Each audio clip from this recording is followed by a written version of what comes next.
The idea of overpopulation has become widespread in modern discourse. You see it mentioned by economists, politicians, comedians, and even everyday acquaintances. It's the idea that there are simply way too many people, and since the resources of the Earth are finite, this is supposedly a big problem.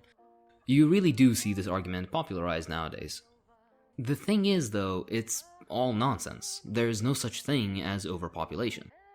Let's have some food for thought. Humanity, collectively, produces enough food to feed over 10 billion people. In the so-called developed countries, that is to say, those that live off of the exploitation of the third world, the smallest fraction of the population work in agriculture, meaning that even with, in some cases, only 1 to 2% of the population working in agriculture, we manage to produce food in superabundance. So, where is the problem? Why are hundreds of millions chronically malnourished? Why are billions more going hungry every night? The problem is, as with many things, capitalism. You see, it isn't a production problem, it's a distribution problem. We produce way more food than we need, but we don't get it to the people that really need it. Capitalism is built on a barbaric rationing system where those that have the money to pay get the products and services they desire, while those that don't can't get even the most basic essentials. Under capitalism, milk would sooner go to the cat of a wealthy owner than to a poor malnourished child. This problem of distribution is made worse with the fact that international capitalist institutions essentially force underdeveloped countries to grow cash crops rather than to develop a self-sufficient food system for the country's needs.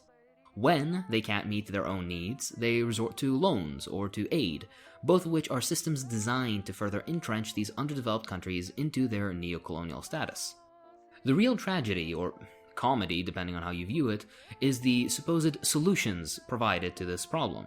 It's even become the punchline of many comedy routines. Cleansing, thinning out the herd, essentially mass murder. It's interesting how outright elimination of entire populations is viewed as a fix, even jokingly, sooner than systemic and sustainable solutions like decreasing fertility rates and improving agricultural production in the countries most plagued by the overpopulation non-problem. Why provide family planning, birth control, and education to young people in the developing world when you can instead slowly kill them off? Why help develop industrial agricultural production so as to help countries become self-sufficient when you can make what Nazi Germany did look like child's play? I want to even mention how wasteful meat production is, for example, in terms of water and grain usage, and I say this as a meat lover myself. The entire narrative feeds into the idea of barbaric Asiatic and African hordes siphoning off resources without contributing anything meaningful. Racism always plays a role, and in the case of this question, racist colonial attitudes are in the driver's seat. Something conveniently omitted from this conversation is how the average Westerner uses as much energy as over 100 Bangladeshis.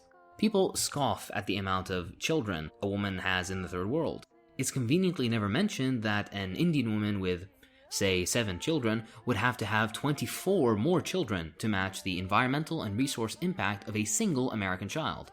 All this isn't even mentioning how nearly half of all food in the US, for example, is either left to rot or deliberately thrown out. Why isn't this conversation pointed in the correct direction? Why is there no talk about how companies like Nestle, for example, are privatizing water, a natural right of every human being on Earth? Why is there no talk of how the very top of the population wildly overconsumes in electricity and other fields? Mind you, I'm not saying we should depopulate the first world instead. Not at all. What I'm saying is that a sustainable and prosperous world is possible. We just need a shift in our mindset. The facts really do show that there is no such thing as overpopulation. I get it. When it's a plot point in a movie or video game, it isn't a big deal. Video games aren't supposed to be fact-based detailed reports on how to deal with these issues. The thing is, this becomes an issue when this quote-unquote problem starts to be taken seriously by certain political projects. It becomes a problem when chunks of the population start believing that a solution really is needed.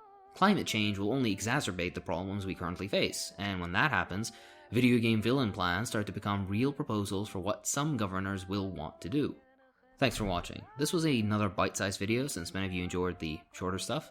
Don't worry, more long videos are on the way. I've recently done an interview podcast thingy, so if you're interested, then check my Twitter or the announcement video I made for the link. It's on my channel page. If you like what I do, then please consider supporting me on Patreon. It really does help.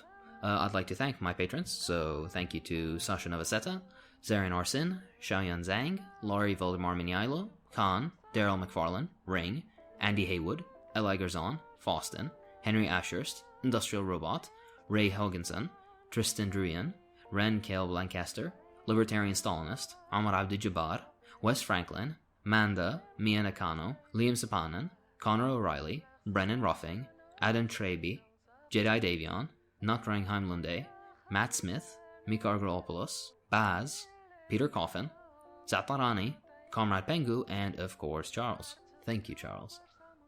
I'll see you in the next one.